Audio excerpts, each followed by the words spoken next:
PokeRogue, a spin-off game from traditional Pokemon games like, I don't know, Scarlet, Violet. PokeRogue is a very calming and fun experience for all players involved. Is what I would say if I was a liar. This game is a nightmare. Combining roguelike elements, which is already hell in itself, it also throws in Pokemon, which creates like 200 levels of pure torture.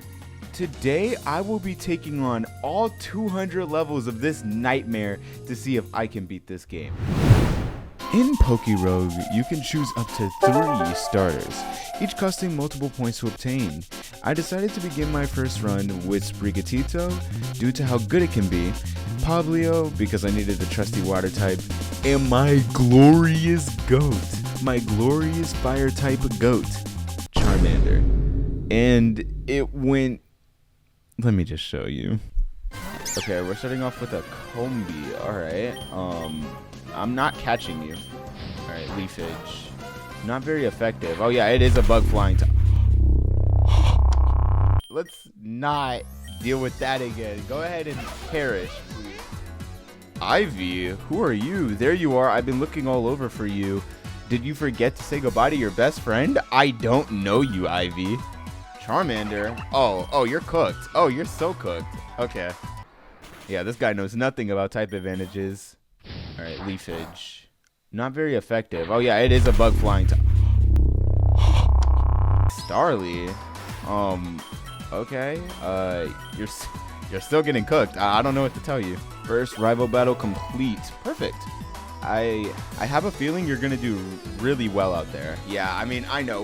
What can I say? I don't know. I might be the greatest. Dude, this game is like free, honestly. Like, I'm winning right now, bro. Oh, a flinch, really?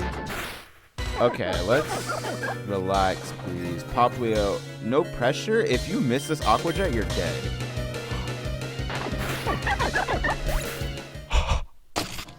So, you might feel that my reaction was a bit dramatic, especially since I can just revive my Poplio, right? You see, I didn't mention this prior, but up until the very last run, I had a rule in place where if my Pokemon fainted, I would have to release them. Kind of like a Nuzlocke. The reason why this rule was there, especially on my first run, was because I thought this game would be easier. I just realized we don't actually have another water type besides Poplio, and Poplio was like the team carry at 14 levels, bro. Alright, Charmander, you're gonna have to step up to the plate. What? Yo, what is going on right now? Yo, I'm getting dipped by a Patrat right now. I'm gonna lose another Mon to a Patrat. After this point, I would end up losing both of my Sprigatito and my Meowth around the same battle. Losing my first run, I was determined that I was gonna beat this game, and still thought it would be pretty easy. Okay, it was a test run. Let's go over the next attempts. Starting off attempt 2, I lost. To be honest, it wasn't anything notable. I caught a Mankey, and then he fainted, and after that, I stopped caring. I literally started scrolling through my phone halfway through.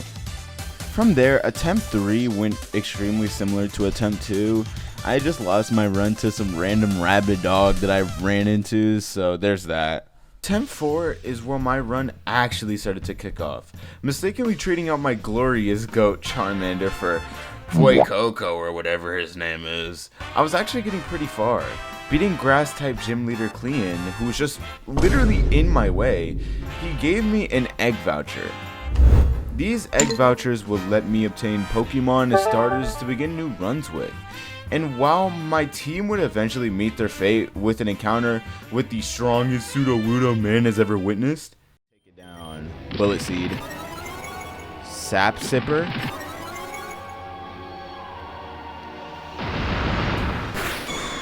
Oh, you've gotta be kidding me.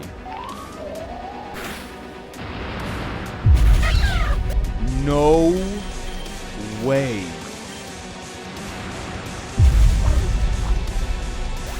To one boss Pokemon, I just lost my entire run. Meanwhile,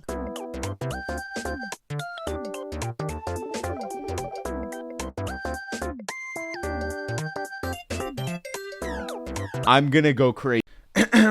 Anyways, going back to the egg vouchers, I was able to obtain multiple Pokemon, but two being very notable. I would end up getting a Riolu. Oh, my rare egg is opening up. Let's see this.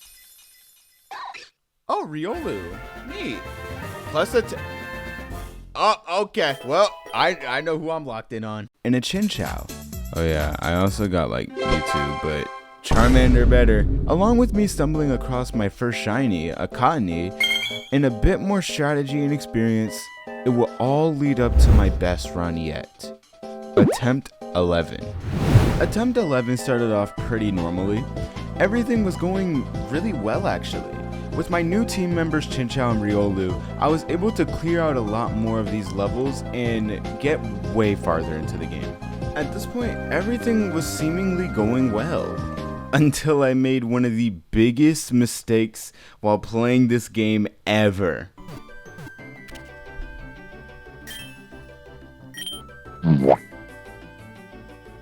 Wait, are you kidding me? Regardless, I didn't want that one mistake to stop me. Pressing on, random Pokemon here and there would just end up fainting, I would have to sack them, etc. But this would all lead to me getting into the lake. The reason why the lake is so important was because it gave me multiple mons that were just really good, while also leveling up my Chinchou a lot. A lot of the battles were getting easier. It boosted my confidence a lot. And while I was at one of the highest highs of this entire run, it will only end up getting better when I got to the next level. I'm gonna go to the construction site. Ooh, and fighting types! Yes, bro, let's go. To say this level was fantastic was an understatement. First catching a Drober when I got here, and also hatching this weird looking dog. We're gonna ignore him. I will continue to run into so many good Pokemon like Duraludon and Magnemite. Okay, well, and Magnemite doesn't even want to get in the ball. He doesn't even want to be on the team, so my bad. And I would also end up catching the boss Pokemon in the area, a Conkeldurr. I really did need a solid fighting type that could really hold my back. Sorry, Flamigo, no offense. But we continued. I felt on top of the world, and with my new teammates, surely we wouldn't lose beyond this point, right? Wait, no! Pretty awkward frame to stop at, but you're probably wondering how we got to this point. You see, this is stage 55, and I skipped over all of the 40s because, well, nothing happened. Anyways, the 50s is where my downfall really begins. The first big moment in the 50s was Flamigo fainting. It was a pretty big loss because I've had it for so long, and to see it faint to something so avoidable was very annoying. Aw, dude. I would end up catching this Bronzong because of it having a Psychic move. I have no Psychic types on my team, so it would be a great help. My favorite Roblox YouTuber got cooked. No. It would then be Excadrill who would end up being outsped by Typhlosion. In my own defense, who uses Typhlosion? But nonetheless, it left two major party members fainted, and I was starting to get slowly irritated as it continued.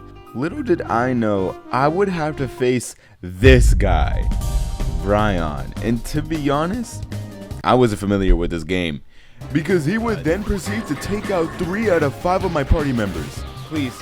No! And see, while Lantern would end up getting the job done, it would leave my team broken, and it would take a lot to bring it back. Oh my god, I just lost a Pokemon due to a misclick. Would not be your first time, buddy. Anyway, regardless, I wanted to attempt to revive this run. Rather than just throwing it away, I went out, took my time to find some new mons, and I would end up making an semblance of a team. And with this team, I would end up going up against gym leader Gardena, and throughout the battle, I thought at least I was doing pretty well. But regardless, I would end up losing 2 party members within this fight. Magnezone, who was one of the last party members to survive Bryan. He's been on the team for a very long time, and so this was a pretty heavy loss. No! And Vespa Queen, but like, we don't care. After this battle, I would choose to explore the cave, just so I could get my trusty lantern some more levels. Little did I know this would be the deadliest area I would end up going through, putting the final nail in the coffin on attempt 11. My first encounter in the cave would be Crobat, and I would catch it with minimal effort. Dude just got in the ball and was just super chill with it. Ursaring, on the other hand, was not super chill. He would proceed to cook up my jump fluff in one move and then make my low kicks implode. After catching Ursaring, I would move on to the rival battle. And now, a lot of rival battles have gone by pretty smoothly, with exception, but this one had me stressing out. The first Pokemon she sent out was her signature Typhlosion, but due to me having Lantern up front and center, she would then switch into 132 pounds of pure metal, masked as a Pokemon. What is that? I would then just spam Ice Beam on it and win, but like, what was that freak of nature? It would then become a rapid fire battle, switching left and right between which Pokemon would be a good matchup between each other. And a lot of my Pokemon would be hurt throughout this process. Lantern would be damaged and flinch due to Rock Slide, and Ursaring would go literally knocking on death's door after being hit by Brave Bird. Eventually OHKOing Ivy's Typhlosion, she would then send out Amphazen, and I would be forced to sack my Crobat for a good clean switch. Then going on to OHKO Amphazen and finish this fight. Yeah, dude, what are you? What kind of message is that? But losing Crobat wasn't even the worst part. The worst part was yet to come. The real reason why the cave would be so detrimental to this run.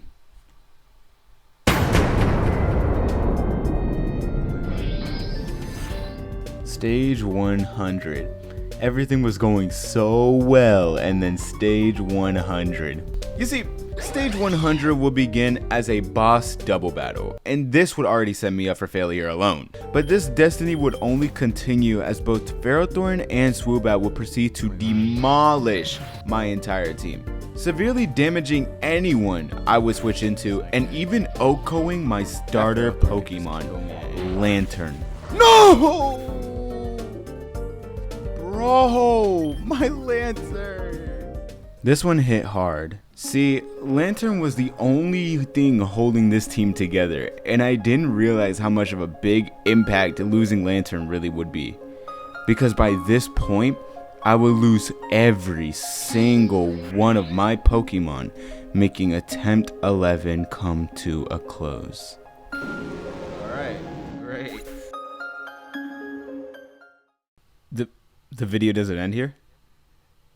I literally lost. Okay, let's go again. See, after attempt 11, I tried to grind and get new Pokemon and win from there, but that didn't work out. It would only lead to similar results, and it made me look back at my rule set. And what I decided to take out from my rules was... I was going to take off the no legendary so I could, use Mewtwo and win, but whatever. With the newfound rule set, I would go on to grab my new Pokemon and take off for attempt 24. Starting strong, I would get my Riolu to evolve into a very early Lucario. Dude, level 15 Lucario at the first level. The level cap is level 10. And while the early game wasn't very eventful, I would evolve my Magikarp into a Gyarados, and he would be the objective MVP for this run. Traveling through levels, I would take out everything in my way, and two great Pokemon for this would be Charizard and Gyarados. And Charmeleon's evolving into now the best mon in the entire game. Trust me, trust me. Charizard is the best thing to ever touch this planet, I'm not gonna lie. Who would then just run through everything that was in my way. And it was all build up for the stage that ruined it all for me during attempt 11. Stage 100. Yo, I remember this Ferrothorn, bro. I remember you. Oh, let me show you what's about to happen, buddy. Hold that for me on the house. First, I would visit the gatekeeper of stage 100, my rival. And I would walk into this rival battle with two of my Pokemon fainted, most notably Gyarados. and I was doing so well that I let my ego get to me. This battle would have been the scariest and closest one throughout all of my runs yet. After losing Lanoon, I realized that I only had 3 Pokemon left while she had 4, so I had to lock in. Quickly leading with Solrock, she would then switch into Ursaluna. After hitting it with like 2 flash cannons, Ursaluna got cooked. I would then send out Charizard where she would send out Haxorus. Then I would read the switch from Solrock to Haxorus and use Thunder Wave on it.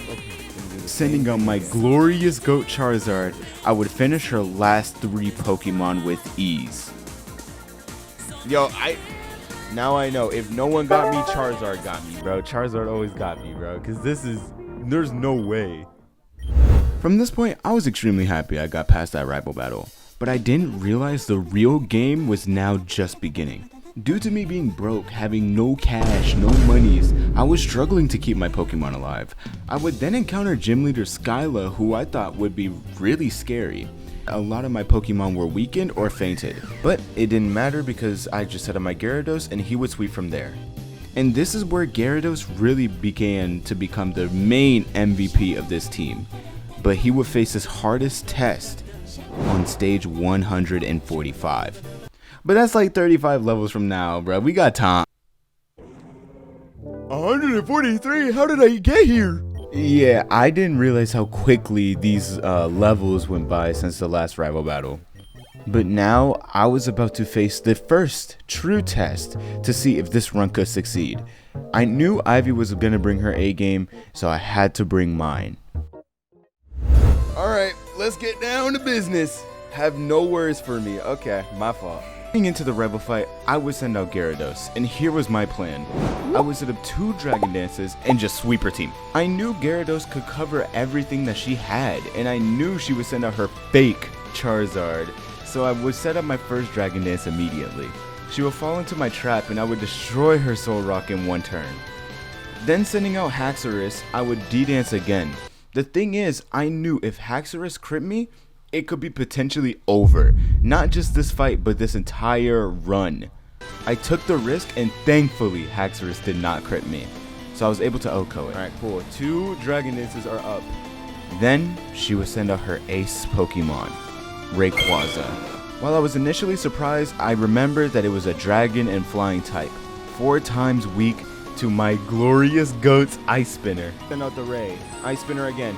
And we one-shot it. Let's go. I would take out Rayquaza with ease, and the rest of her team went out just as fast. Fight back, little bro. Fight back, little bro. Fight back, little bro. Give me 2 Dragon Dances and it's over. Yo, Gyarados is my glorious GOAT. I'm not gonna lie. This guy is too peak. Flawlessly destroying the supposed test, I knew from this point on that this could potentially be the run. Hey Pokemon Rogue, it's me again. If you could just, I don't know, give me a Mega Stone, a Gyarados Berry Power, you know, anything Master or Rogue tier, that would be great, game. That's just another nugget. Alright. Anyways, I would end up encountering my first legendary Pokemon, Glass G Rare, this thing. Now, I couldn't catch it because this idiot decided to use Double Edge at like 60 HP, but whatever. Oh, okay. Alright, whatever. Never mind. I didn't even want to catch it anyway. After this point, I would proceed to clear out both the lake and the construction site with no Mega Stone in sight. But just like that, I would be at stage 180, and I knew something big was going to happen. But what I didn't expect was the Elite Four. Facing the first Elite Four member, Malva, she would send out her Fire-type Pokemon. Did you hear me? I said Fire-type. I would literally sweep through everything with Gyarados. It wasn't even close. Out of here, bro. Moving on, I would face Elite Four member Cybold, and he would be a cakewalk.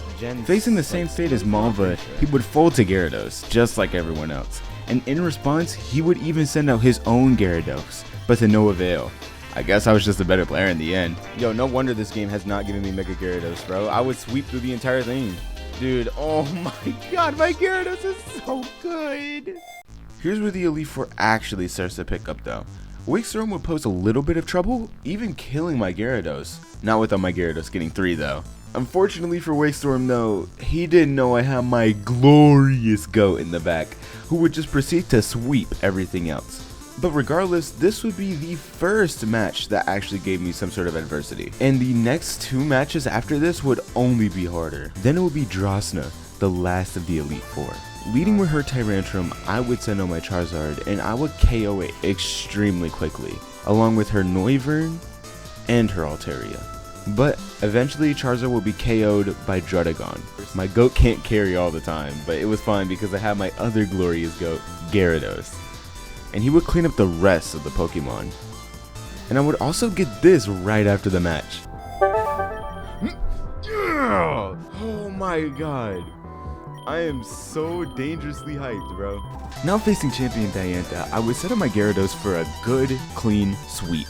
Revving up 2 Dragon Dances and beginning the sweep, KOing her Whimsicott, Goodra, and her Gardevoir. Until I was eventually stopped by Terra Fairy Xerneas. Then switching into Magnezone, she would switch into her Gourgeist, and then I would just beat it up. It would implode, and Hawlucha would also follow the same fate. Switching into her Xerneas again, I would finish it off with my Lanoon. So what's next after this? We now face the last 10 levels of this game. See, these final levels contain all Paradox Pokemon, meaning that you can maybe find an Iron Valiant, like how I just encountered one, or an Iron Moth, maybe a robotic penguin, or a dog with a super long neck. But that's not the focus here. I am here to beat this game once and for all. I've gotten too far to fail at this point, so it's time to lock in. If you haven't already, make sure to like and subscribe, and enjoy this final ride. Oh my god, my rival's gonna be here. I know my rival's I know my rival's gonna be here. I know my rival's gonna be here, and I don't like that idea. So it's just us again. You know, I keep going around and around in my head that there's something to all of this. Why everything seems so strange now. You're the only one who can do this. I don't know what. I'm not reading all that, bro. I'm not gonna lie. Knowing that this would be the last rival battle, I went in with the same game plan. The Gyarados sweep. While I knew she was gonna have a stacked team and potentially even a Mega Rayquaza, I was going to execute this game plan and make it look easy. Inferno, it missed. Alright. We're gonna set up Dragon Dance. We do this all the time. Set up Dragon Dance, we Waterfall. Alright, so if the script is correct, I'm reading the script right now. They send out Haxorus right here. The script is correct, bro. I Dragon Dance again. I'm gonna Dragon Dance again. We Ice Spinner. Alright, that's the man of the hour right here. Mega Rayquaza. Ice Spinner. We don't one tap. We do not one tap. It misses! Oh my god! As a wise man once said, the better player just wins all the time, bro. We move on. We sweep. It misses again. The better player just wins. The better player always just wins. The better player always just wins. This is Charizard. Waterfall. We one tap him. You're not me, little bro. You can't run Charizard like I can. Ursaluna. Waterfall. Oh. It's a beautiful script I just read, bro. A beautiful script. Okay, well. Eternatus. Man, I'm not reading all that, bro. Oh my god, bro. I am not reading all that. Here's what we're gonna do first. I'm gonna go ahead. I'm not gonna IV scanner, bro. I will be going. Please do not hurt my Magnezone. Let's use Discharge first. I think Discharge will be good. We really gotta tap in for this fight. This is gonna be it. Well, actually, Magnezone's sweeping. Yo, stop spamming Eternity. Oh, Lucario's locking in. Hold up. Oh wait, they got rid of his paralyzation. Wait, a black hole? Oh my god. Okay, this isn't good. Okay, Lanoon is already imploding. Poor guy. So wait, it's taking my items. Okay, yo, this guy's actually cheating. This guy's actually cheating. All right, I need Gyarados to lock in like never before. Okay, it's all good. It's all good. We froze him again. Ice Punch. Yup. And Ice Spinner. Yup. Yes! Wait. Man, I got so happy for a second, bro. Are you kidding me? Are you kidding me? And of course it targets my Gyarados. That's the Yo, Lucario is on a generational run. Lucario is on a generational run. Dragon Pulse. Ice Punch. I think that's it. Let's go. This game is too easy. Yo, I'm honestly happy I stopped doing that Nuzlocke run, or that kind of Nuzlocke run. I was catching whatever I want, but like if everything dies, I reset, like whatever. But I grinded so hard for that and barely got past classic mode just using revives. I don't know how I was gonna do that one, at least in a certain time frame. Anyways, I hope you enjoyed that video regardless. And if you haven't already, make sure to like and subscribe. Again, we're almost at 100 subscribers. So make sure to tap in, lock in, y'all. Anyways, I will see you next time. Bye-bye.